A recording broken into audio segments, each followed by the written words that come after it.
Possessive boyfriend snooped through my phone and accused me of cheating over innocent chats. Now I'm heartbroken after dumping him, and he's begging me back. I'm in my late 20s, and 5 months ago I met this guy through a matrimony site.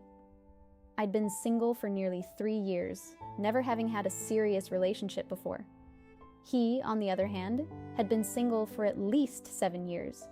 We were both seeking marriage, something real and committed, so it felt like the stars had aligned. From the start, everything was magical. I felt incredibly lucky to have found someone who was head over heels for me, the kind of love, attention, and care I'd never experienced. It was all new, overwhelming in the best way. He was just as thrilled with how much I cherished him.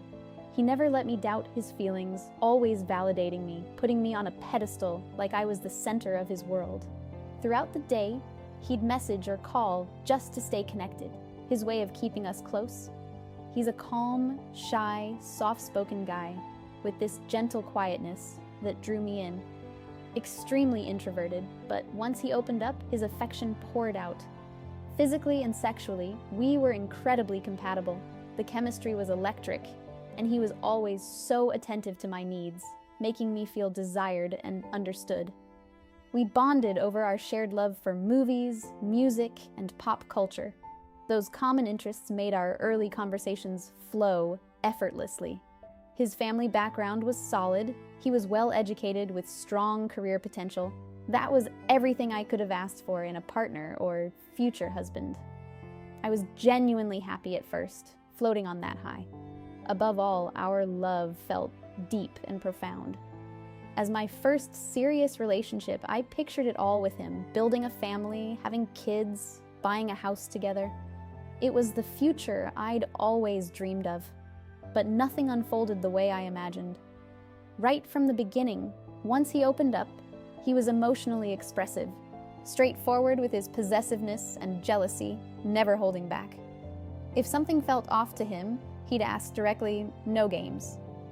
He has an anxious attachment style, while I'm more avoidant, and that clash started showing early.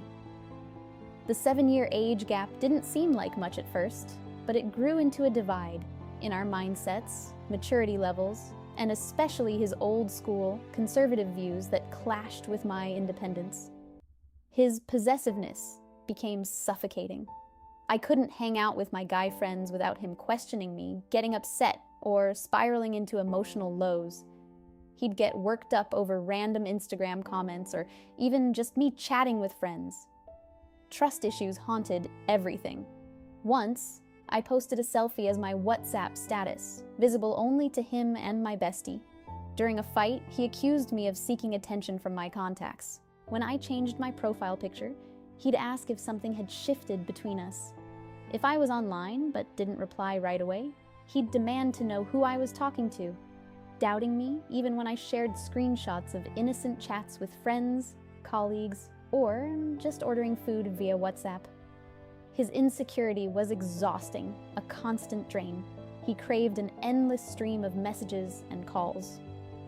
We fell into this routine, born from my initial enthusiasm and the freshness of my first real relationship, where I'd message him right after waking at 7:30 a.m., call once ready for work, call during my coffee break, message all day, call on lunch, call on the way home, call once settled in, and then a long night call until midnight, often stretching to 2 hours.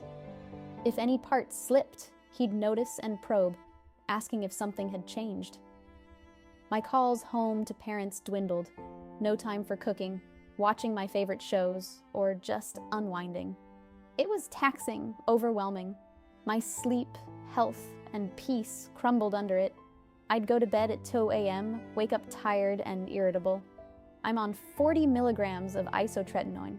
I needed rest to handle the side effects. I begged for earlier bedtimes, but even when he agreed, we'd push past midnight, and he'd guilt-trip me, saying I wasn't putting in effort for us.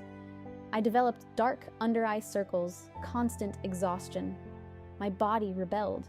Periods turned irregular. Bleeding dragged on for a month, and I don't know if it's connected, but I've been diagnosed with PCOD. He'd ask about my well-being all day, acting like he cared, but he didn't value or trust when I said I was swamped with work.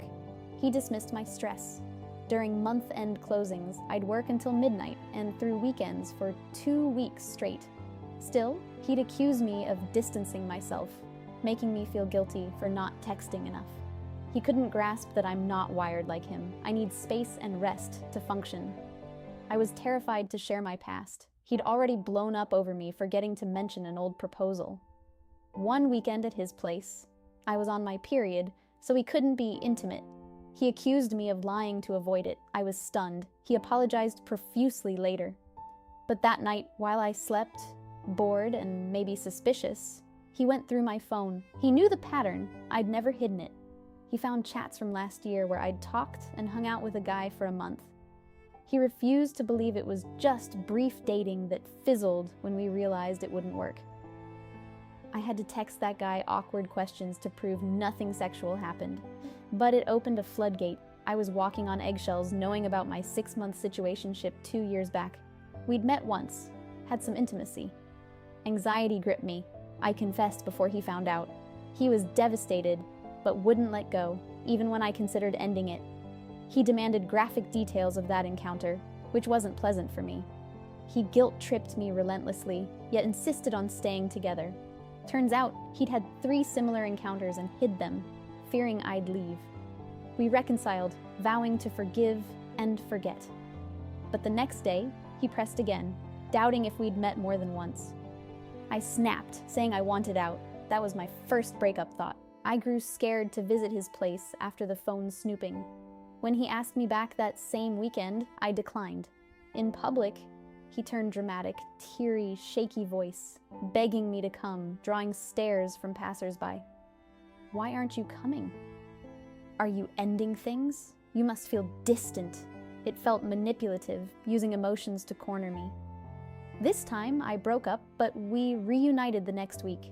He promised counseling for his trust issues, but he never followed through, leaving me feeling dismissed. We've broken up 3 times now. The first, just 2 weeks in, he said, "I love you," and pushed to tell my family about us. When I needed time, he pressured relentlessly, wondering why I was dragging my feet. By month's end, it overwhelmed me. I ended it, but we missed each other desperately and got back together. The suffocation returned. After my latest decision, he begged, sad then furious, revealing he'd snooped again last week, checked my Instagram searches, saw a guy's name, accused me of breaking up for him. I was done. I blocked him everywhere, but he called from different numbers. One late night, coming home, I spotted him near the parking lot, waiting or watching. Fear hit me. I hid. I unblocked him to warn, "Never do that again. Never come here." He apologized endlessly. Since then, he's messaged all day, apologizing, sometimes upset, saying every couple has issues and works through them, or that he's improved, and I didn't give him a chance to prove it, or accusing me of not caring, moving on too easily. Sometimes I second-guess myself. Is he right? Am I overreacting? Too quick to quit? My friends and family, once they knew, were firmly against it.